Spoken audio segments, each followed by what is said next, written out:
I take refuge in Buddha. I take refuge in Dharma. And I take refuge in the Sangha.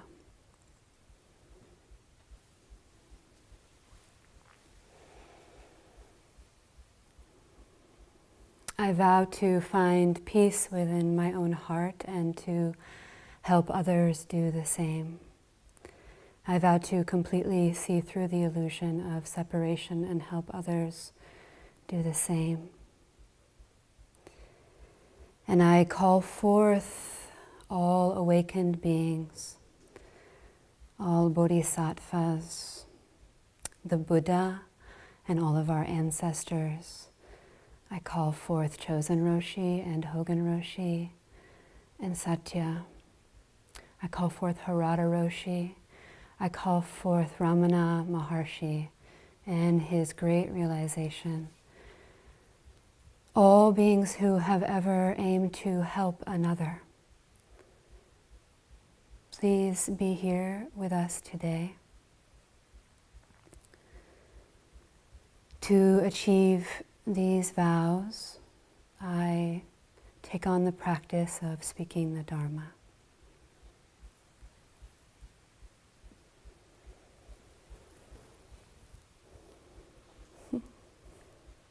This clock has a mirror and it beams up lights. All the gifts. I found a gift in the retreat hut I'm staying in. I found a Tibetan prayer, and I just want to read a little bit of it. It's quite long, but I'll just read a section. Over the course of this life and all other lives in samsara, without beginning or end, whatever wholesomeness there may be from having given gifts to others, even as little as a mouthful of food, to a being born as an animal.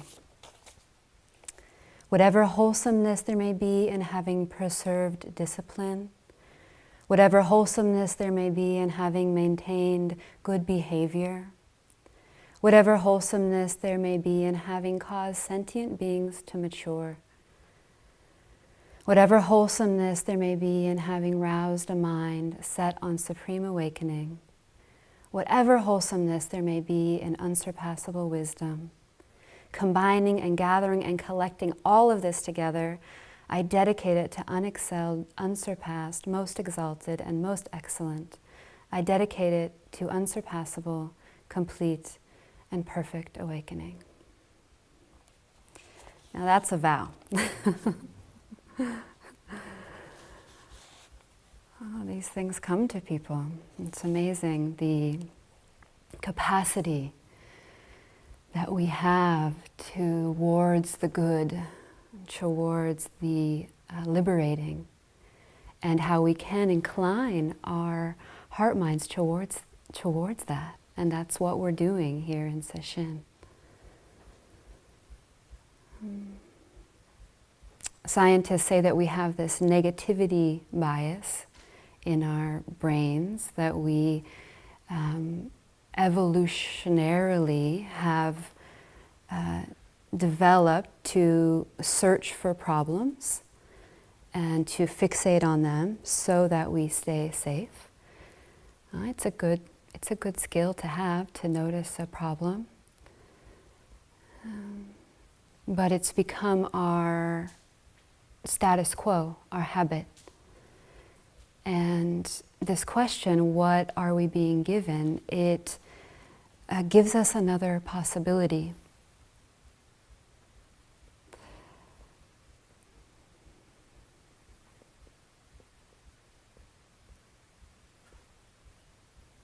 It gives us the possibility of turning towards what's going right. What is being given? What is beautiful? What is satisfying?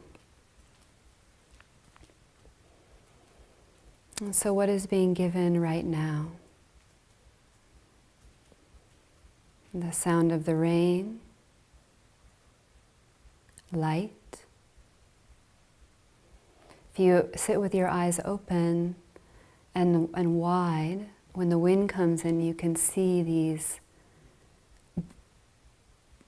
what are they, globes? Swaying. It's quite amazing. They just, sometimes they go. We're being given a roof. For those of us who have spent a lot of time outside, we know that a roof is really helpful.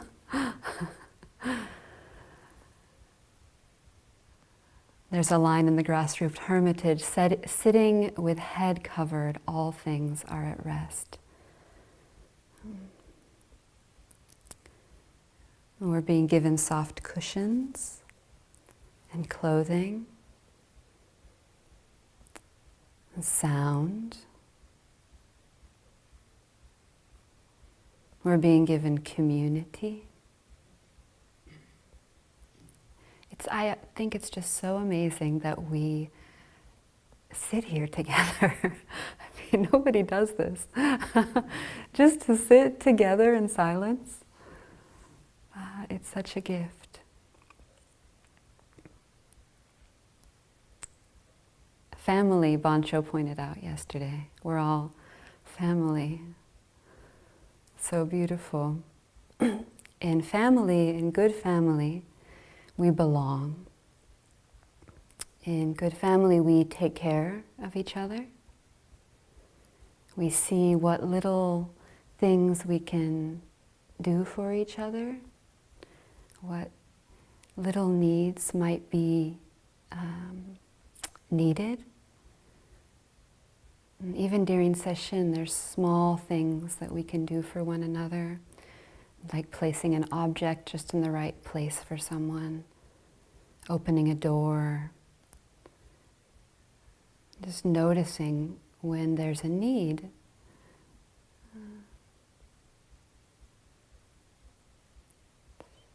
We take care of each other, and in family we we can relax. We don't have to put on a show or compete. When we get home with our family, we can just be who we are.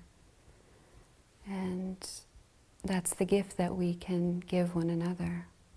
And the gift that we can give ourselves by realizing that we are in this family and that we belong, and that we can relax.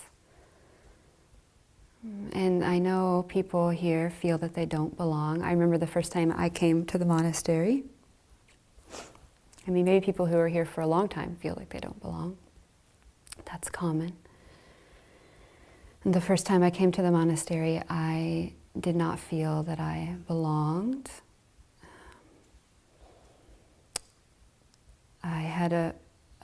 I was actually quite righteous. I thought that I was better than the people here.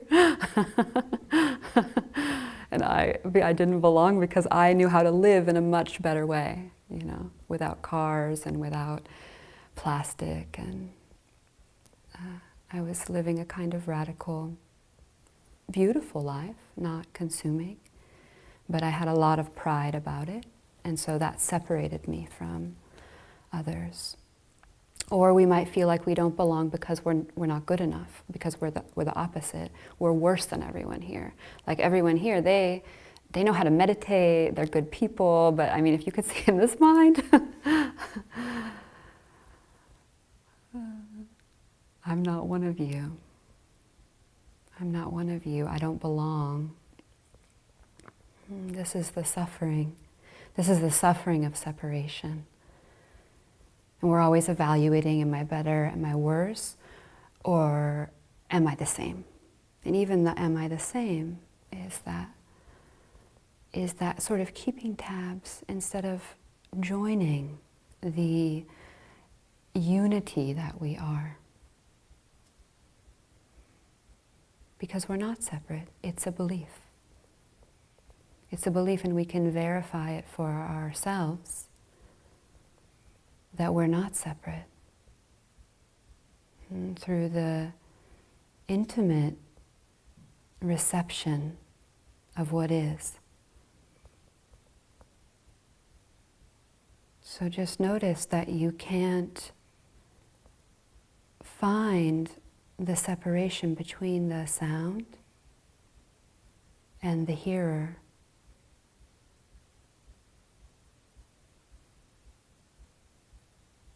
It's one field.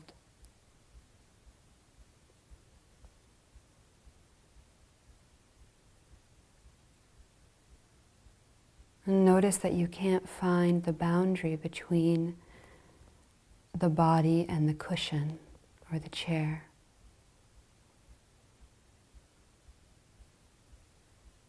And when we really feel into it, it's one sensation.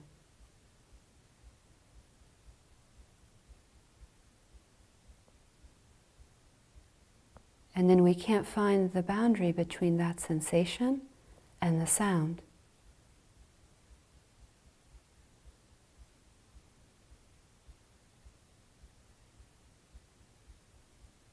It's one unity.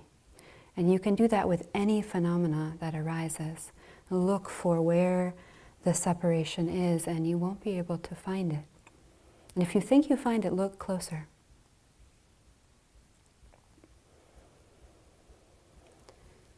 So this practice is an exploration into our belonging, our innate belonging, and the belonging of everyone and everything. The line in the Precious Mere Samadhi says,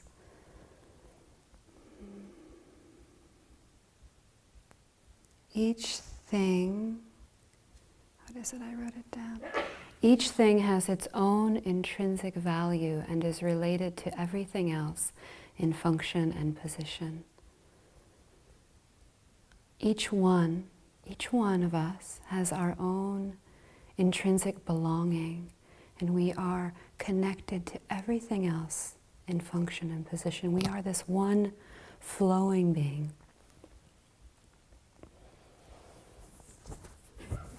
And so what covers that up? This is the study of our suffering. What it is that covers up our belonging.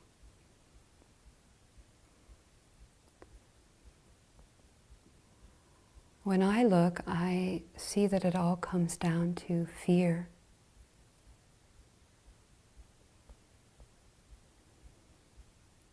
To a subtle sense of lack and fear.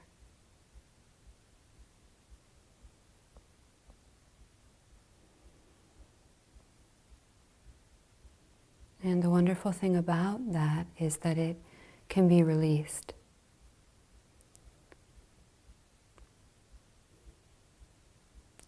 So we can study this sense of lack and this sense of fear.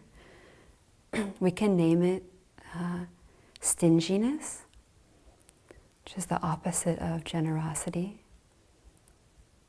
Trying to protect this one that we think is separate. And it comes up in just so many little ways throughout the day. The way we energetically feel when someone's walking towards us, we might sort of close, or we might try to posture. I was present.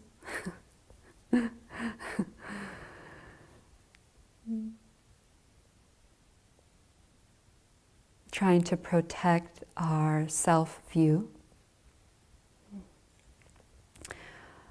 Or it can manifest as not wanting to share things. I had this experience yesterday when I carry my umbrella from the hut, and I set it down by this bench when I'm in here, and then I pick it back up and walk out. And when I set it down, the thought came, I hope nobody takes my umbrella. And I thought, wait, if somebody needs an umbrella, I hope they take my umbrella. So we watch these little things, and as I said, the wonderful thing is that as we become aware of them, we can release them and we can choose a different route. Just like this negativity bias, right, which is all about the protection of the separate one. We can notice it, and then we can choose the root of gratitude or of generosity. And gratitude and generosity are just two sides of the same coin, right? We are grateful. We are grateful because of the generosity of the universe. And when we are grateful, when we feel that we have enough, we are generous.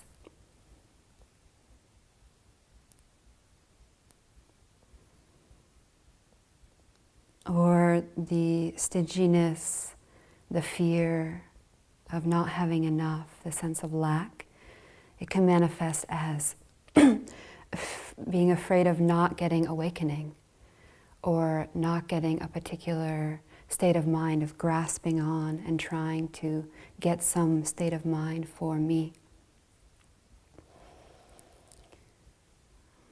So we can watch that in our sitting. Or it can also manifest as the sense of, I don't have it. I won't ever find it.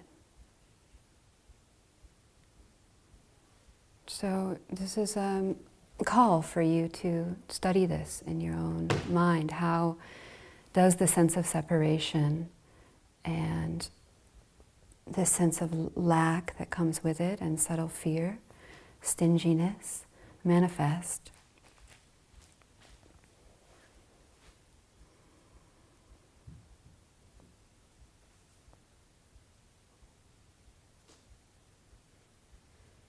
Or the fear came up for me, what if I get up there and I have nothing to say? Well, that's okay.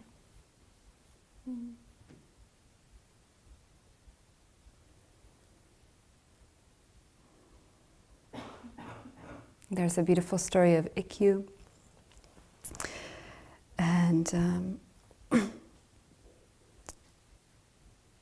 his release of this sense of lack.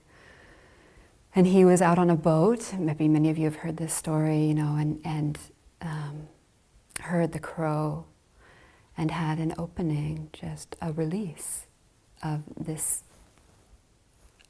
embodied sense of separation. This subtle fear that we carry around that can just release at the sound, at anything. And we all have moments of this release.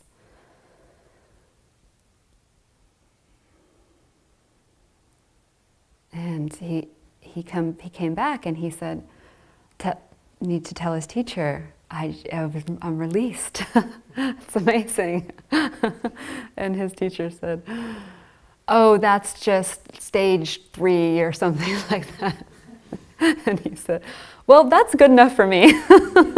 See you later. So that wanting the more, I want something else, What if this is good enough? That's what our Zazen gives us, this opportunity to be still and to recognize that just sitting and breathing is good enough.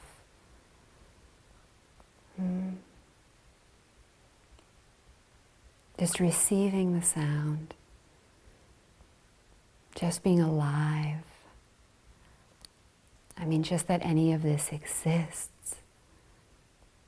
The gift of life, we call it. The gift of life. Why do we think we need something else?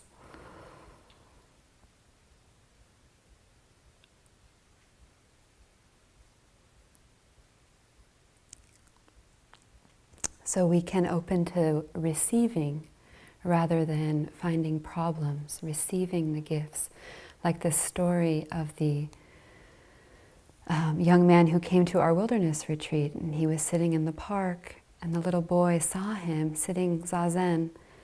The little boy saw him and says, I know what that is. That's receiving.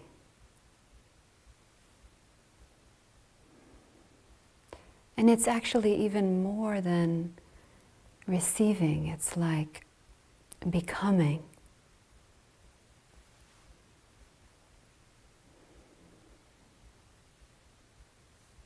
becoming the openness and everything that's in it. Is it?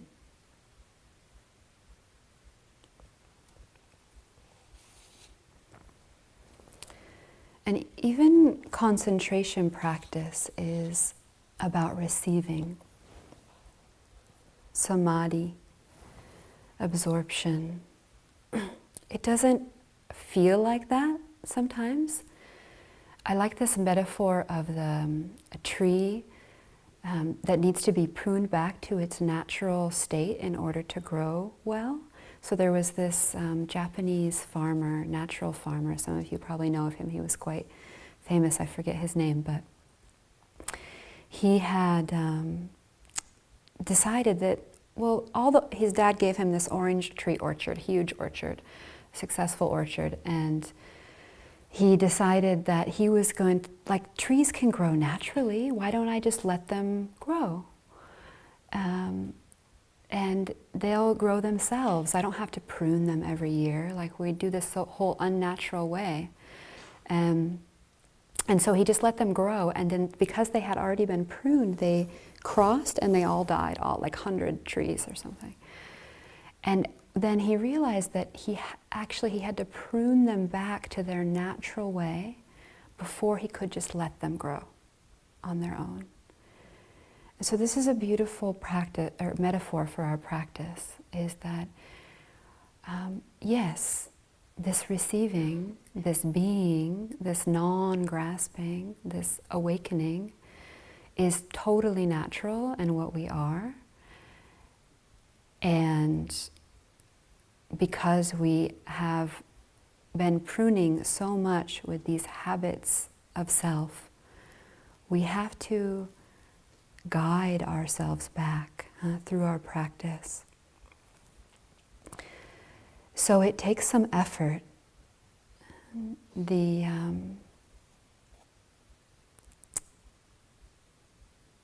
Theravadan Buddhists, in the Pali language, they have words for particular aspects of our practice. And they have a word specifically for the aspect of mind that directs the attention to the practice. I think it's vitakka. So that activity where you're thinking and then you remember and you go back to the breath.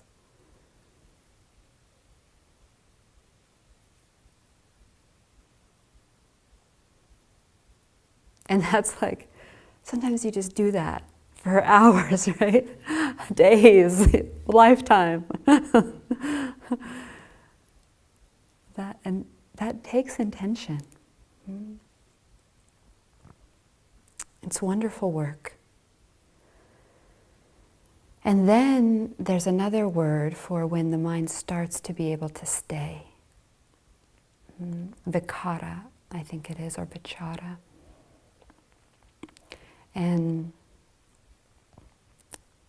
then we find if we do that enough, and it's scientific.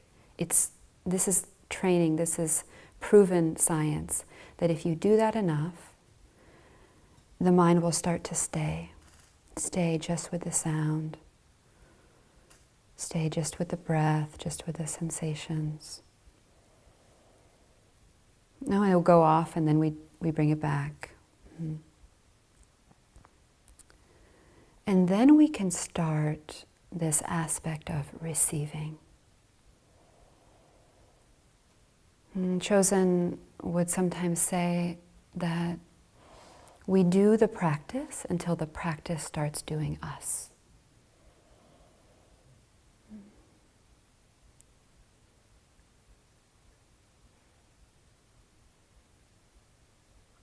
The natural, non-clinging heart-mind,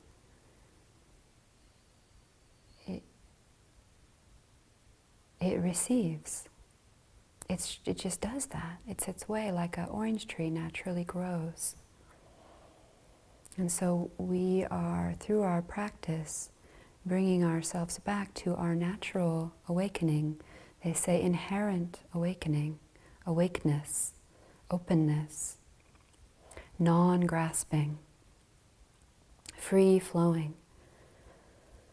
loving, grateful, generous Buddha heart.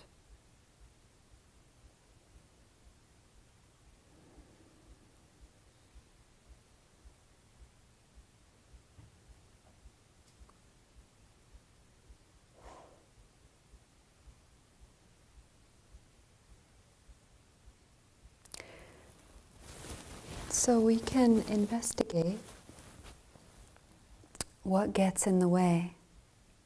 Like I said before,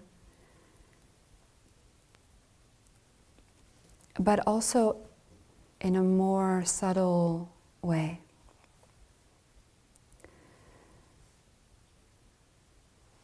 So it's not always the case that when thinking arises that we should turn away from it.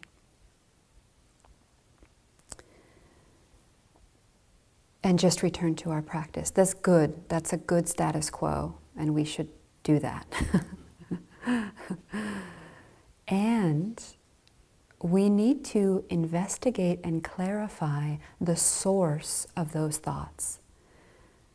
Those thoughts, most of our thoughts, are coming from this sense of lack and dissatisfaction and subtle anxiety. And so when a whole giant fantasy plan comes up, we can trace it back to where is that sense of lack in the body? Where is that sense that this isn't enough? And we might feel it in our throat or in our head.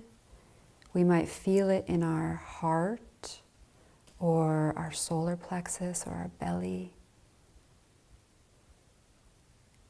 And we can start to investigate the texture of what the Buddha called dukkha.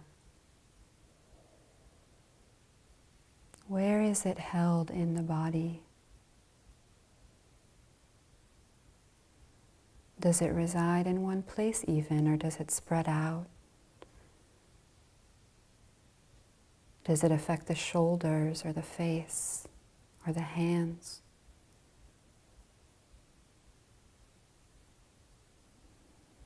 So this is tracing the thoughts back to their source of dis-ease.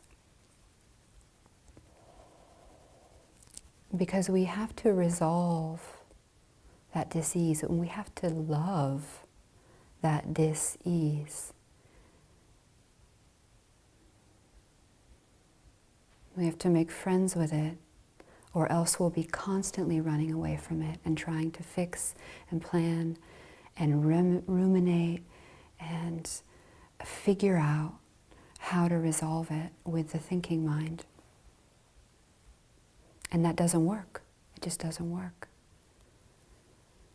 It's stressful. It's more stress. So, to discern for yourself when the mind is stable enough that you can take a look at that sense of resistance or a sense of lack or a sense of anxiety in the body and really feel it as if you were feeling the breath directly, intimately, the sensations of it with an openness, without trying to get rid of it, without trying to change it, without trying to fix it, without labeling it wrong, just like a mother love. What is this sense of separation, of not belonging, of fear, of lack, of dis-ease? Let me look at you. Let me love you.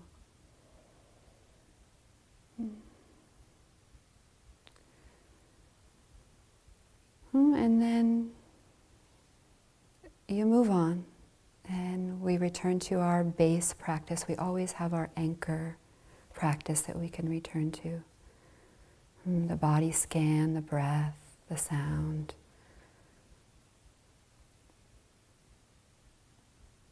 and sitting in awake awareness.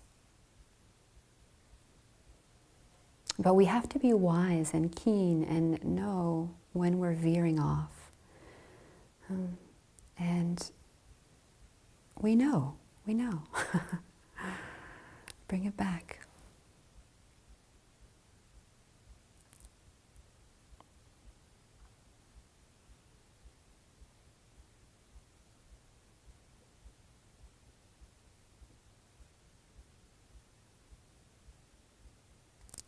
I want to read a Sawaki Roshi quote about generosity,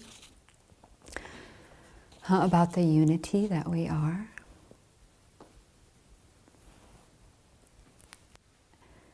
Heaven and earth give themselves.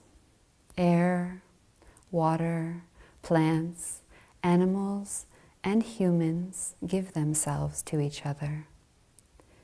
It is in this giving themselves to each other that we actually live. Whether you appreciate it or not, it is true. And I love this, about this quote, that the words giving themselves to each other is one hyphenated word. I think in Japanese it must be like one word or something. I don't know. Together giving, it's also translated, or reciprocal giving. So here's another translation of that quote, and within the context of a longer talk. Heaven and earth give themselves. Air gives. Light gives. Water gives. Plants give. Animals give. Humans give. All things give of themselves to each other. It is within this reciprocal giving that we can actually survive. I would even say it is in this reciprocal giving that we are. This is what we are. Regardless of whether we are thankful for it or not. There's nothing we need to complain about. Nobody was granted life due to their personal merit, and no one can live just by using their own strength. But nonetheless, we're all still only concerned with our own pocketbook. And our own pocketbook can be our own awakening, can be our own state of body or mind, our status, what people think of us.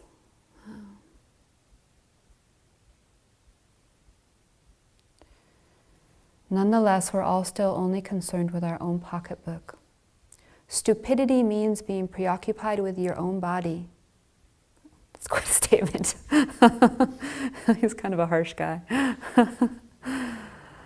Stupidity means being preoccupied with your own mind.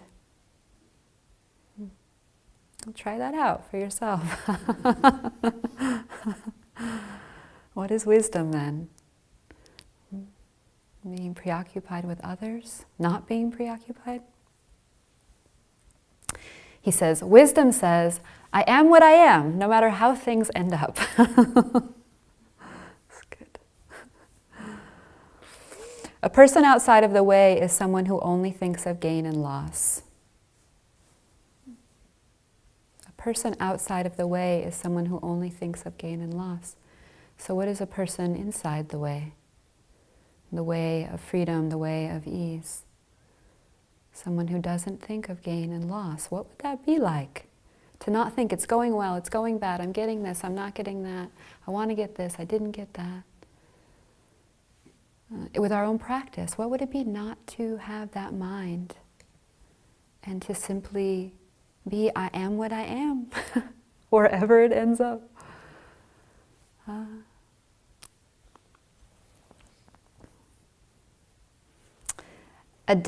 Says a person outside of the way is someone who only thinks of gain and loss. A devil is someone who makes a profit off of this. What a bore, making a long face about complaining about having no money or nothing to eat or being stuck in debt. What a bore, complaining about I didn't get enough sleep, or my body is aching, or the food didn't have the da-da, or the... all the complaints we see as we watch the mind, all the complaints, the negativity, bias. What a bore. It's only because you believe that you have the right to revel in life and always feel good that you moan and groan about your poverty. Oh, that's interesting, huh? That, what is it called? Entitlement. Somehow we think that we should always feel good, right? And we're going to get there at some point, enlightenment. We're going to feel just blissful all the time. And what if we didn't have that belief? What if we just didn't believe that we needed to feel good all the time? And we just receive whatever comes. Little uncomfortable, super pleasurable, uncomfortable, painful. It just fluctuates throughout a life as we watch. It just goes back and forth, back and forth, back and forth. Different levels of pleasure and pain, gain and loss. And we can, in a way, step outside of that and be open vessels of flow, flowing vessels as we are. We can claim our birthright.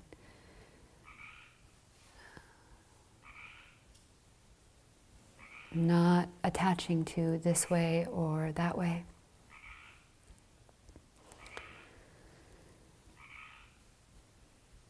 Once during the war, I visited a coal mine with the same outfit and headlamp as the miners. I got onto the lift and we went down.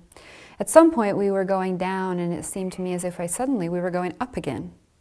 And when I looked with the lamp at the wall and the shaft, I saw that we were still going down. In the beginning, we were accelerating downwards. We could really feel that we were going downwards. But just when the velocity changed, it seemed to us as if we were going up again. In exactly the same way, when we think about our lives, we always go wrong when we mistake the fluctuating amounts for the sum. We get discomfort and we just say it's bad. And we don't really know if it's good or bad. We don't really know what's going on. All of our thoughts are just sort of hypotheses about what might, like, I think this is bad. I think this is good. Oh, this might be good. Oh, I think this might be really good. Oh, no, this is bad. Oh, it's like all day long like that, all life. But we don't know because we don't even know who we are, and we don't even know what this is, and we don't even know where it's going. How could we have a barometer for what being good or bad?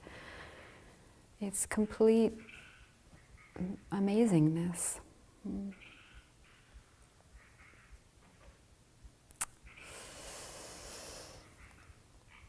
He says, losing is satori, winning is illusion. Not coveting a single thing is the greatest gift that you can give the universe. Not coveting a single thing. Generosity.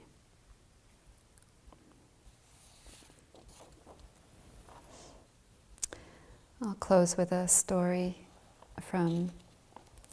that I heard actually in this room when Arena Wiseman was leading a retreat up here. She was sitting here and she was talking about her teacher, who was named Ruth Dennison, one of her teachers. And Ruth was a lay woman. I think she died. Yeah.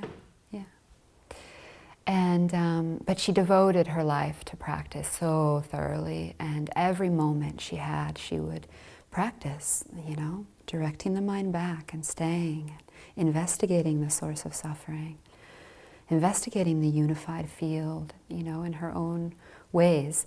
And this story so happened, she was waiting for a train, and like any good practitioner, she said, well, I'm waiting for the train, I'll practice walking meditation. So she goes out and she's practicing her walking meditation, how they do it in the Theravadan tradition, back and forth, back and forth. And then it's time to go, and she goes back to her car, and right at the moment that she walks in, she sees a thief running out the window with her bag. And she realizes, oh, that ring that was my husband's great-grandmother's emerald diamond ring is in that bag. And then the first next thought is, I'm so happy for him.